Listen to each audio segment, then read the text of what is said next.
Hello students, இப்போ நம்ம இதில் பார்க்க போகிறது 12ஆம் வகுப்பு முதல் பாடம் அணிகள் மற்றும் அணிக்கோவைகளின் பயன்பாடுகள். எடுத்துக்காட்டு 1.2.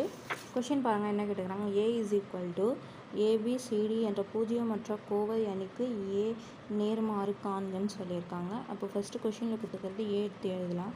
அப்போது ஏ இஸ் ஈக்குவல் டு ஏபிசிடி. இது பூஜ்ஜியமற்ற கோவை அணின்னு சொல்கிறாங்க. அதுக்கப்புறம் அட்ஜாயிண்ட் ஏ நம்ம கண்டுபிடிக்கணும்.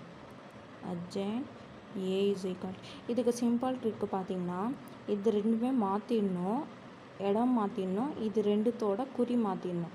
அப்போது இங்கே டி இருக்கிறது, இங்கே டி வந்துடும். இது வந்து கழித்தல் பி ஆகிடும், இது கழித்தல் சி ஆகிடும். இது இங்கே இடம் மாறோம்ல, இது ஏ வந்துடும். அப்போது அட்ஜாயிண்ட் ஏ பார்த்தீங்கன்னா இதுதான் உங்களுக்கு. புரிஞ்சுதுங்களா? அவ்வளோதான். அதுக்கப்புறம் பாருங்கள், டிட்டர்மெண்ட் ஏ நம்ம கண்டுபிடிக்கணும்ல, பூஜ்ஜியமற்ற கோவை அணின்னு சொல்கிறாங்க. அதனால ஏ ஆனது பூஜ்ஜியமற்ற கோவை அணி. அப்போது எனவே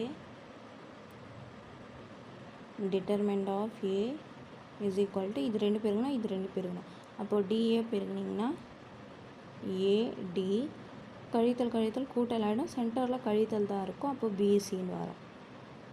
அப்போ இது என்னது, பூஜ்ஜியமற்ற கோவைனா நாட் இஸ் ஈக்குவல் டு பூஜ்ஜியம். அப்போது ஏயின் நேர்மாருக்கு ஃபார்முலா என்ன பார்த்தோம், 1 determinant of A adjoint A என்பதால் இதுதான் ஏ இன்வெர்ஸ்னால் இதுக்கு தான், இதுதான் ஆன்சர். அப்போது 1 இது ஒன்றுங்களா, அப்போது 1 இது என்ன கண்டுபிடிச்சோம், டிட்டர்மெண்ட் ஏ ஏடி கழித்தல் பிசி. அட்ஜாயிண்ட் ஏ என்னது, இதுதானே, இது எடுத்து அப்படியே எழுதிடுங்க. டி கழித்தல் பி கழித்தல் சி ஏ. புரிஞ்சுதுங்களா? அவ்வளோதான். இது எடுத்துக்காட்டு 1.2 உங்களுக்கு முடிஞ்சிச்சு. புரிஞ்சுதுங்களா?